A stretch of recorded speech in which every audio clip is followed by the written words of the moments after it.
Hey, guys, do you want to know something? Well, first, you gotta promise me that you ain't gonna tell Shadowlands fans about this, because we're gonna be focusing on some serious devastation. And that is the devastation done to Tyrande Whisperwind of all fucking characters.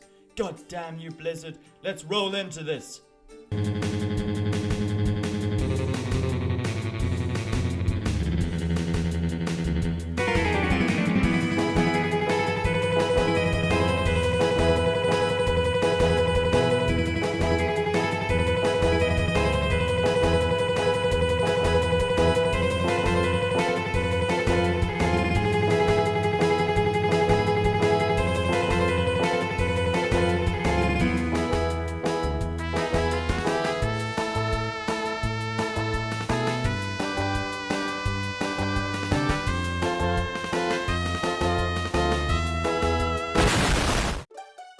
How many phenomenal characters from Warcraft 3 do we need to say goodbye to? The answer, my friend, is too many, and Tyrande Whisperwind is not spared from this shit. But man, Tyrande was one of the highlights from Shadowlands. Shut up, okay? Shut the fuck up! The original Tyrande was a very interesting character. It was her idea to free the Edgelord himself, Illidan. It was her idea to wake the druids. She was a fucking maverick who created an interesting dynamic by acting as the balance between the dichotomy of Illidan and Malfurion's tenuous relationship. Now Tyrande was one of the Night Elves who didn't piss in the Well of Eternity. She embodied everything you'd imagine a revolutionary leader of an ancient race who used to like parties. And I'm talking scorched earth motherfucking parties, okay?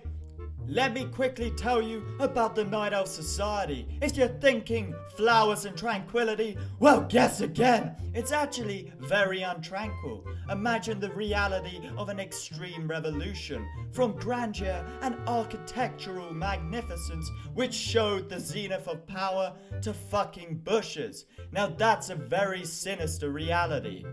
As a means of securing their newfound power, the Night Elves have to resort to fear-mongering. It is the war of the ancients which haunts them. You're a highborn? Well, guess what? You're shit out of luck because you're gonna have to change your class to a fucking priest. You see, magic is completely outlawed.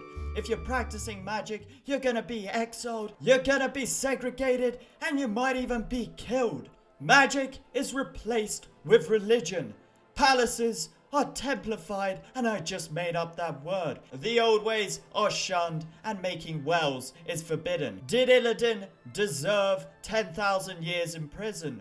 Probably not, but that is how justice works. It's extremely ruthless with the Night Elves. And Tyrande embodies that. She's extremely judgmental as a character, but that makes her interesting. She's not perfect, she has a good side, though her stubborn ways had led to the stagnation of a once glorious empire. Imagine a world where the Night Elves didn't butcher Duke Lionheart, who was a Silverhand paladin who had just fled from Lordaeron. He was simply trying out the capabilities of his botanist skills. But no, seriously, this guy from Warcraft 3 definitely didn't deserve to die, but man, it shows you how little fucks are given by the Night Elves when they're defending what's sacred to them.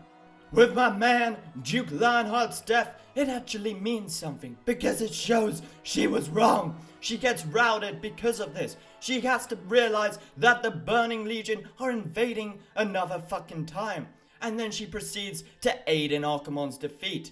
Compare this to BFA. The problem is the takeaway, and it's not even Teldrassil. You're in Warcraft, cities burn. The issue is how they write Night Elves like they're humans, taking away any wisdom they have and disregarding the original lore, because they will enhance their flaws to the point where Tyrande becomes an insufferable child who expects everyone to bow down to her pain.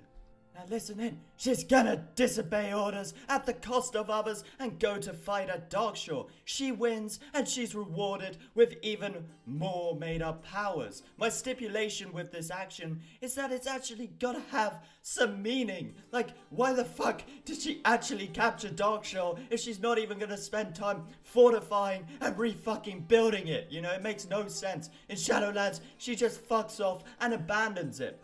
This obsession with characters being unreasonable and vengeful obliterates any old Warcraft story. And you know why?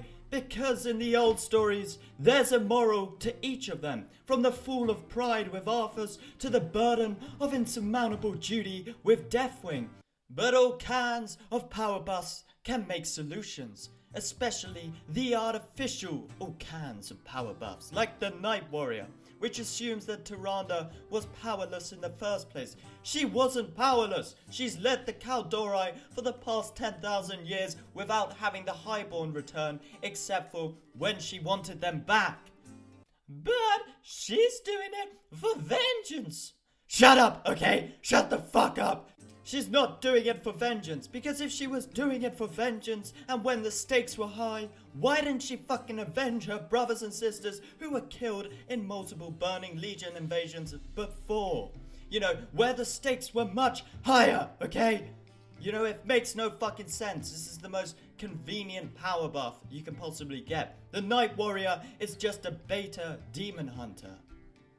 Hey, you wanna learn something special? Well, if anything can be learned from Shadowlands, motherfucker, it's that problems can be reversed simply by adding more ridiculous powers onto already ridiculous powers. Tyrande is no longer an idiot who jumps into things like the Maw without thinking. Because we're in the age where you don't need wings to fly, you can turn into a fucking wisp thing. And I don't even know what she even became in Ardenweald, but she was flying like a dragon, okay? Any sort of vengeance story is cut short in the place which turned Ursoc into Ursac. Why would they do that? He didn't deserve to be turned into a testicle. Well, guess what? She's gonna get a tear of a loon to redeem Teldrassil. It's quite literally a time-reversing tool, which means everything that happened in Battle for Azeroth fucking didn't happen. The moral of this Warcraft story is that if you want something you can't have, you better invent a way how to get it. And you're gonna do some stupid shit on the side of that. But you can exonerate yourself by simply saying you were a Night Warrior and you weren't yourself. And then you're completely fine. We don't need trials for war criminals like Nathanos. Yeah, fuck that guy. He can make a good cinematic about how badass I am. Anyways, that's where I'm gonna stop this video. Peace out, have a good time, like and subscribe if you enjoyed this shit.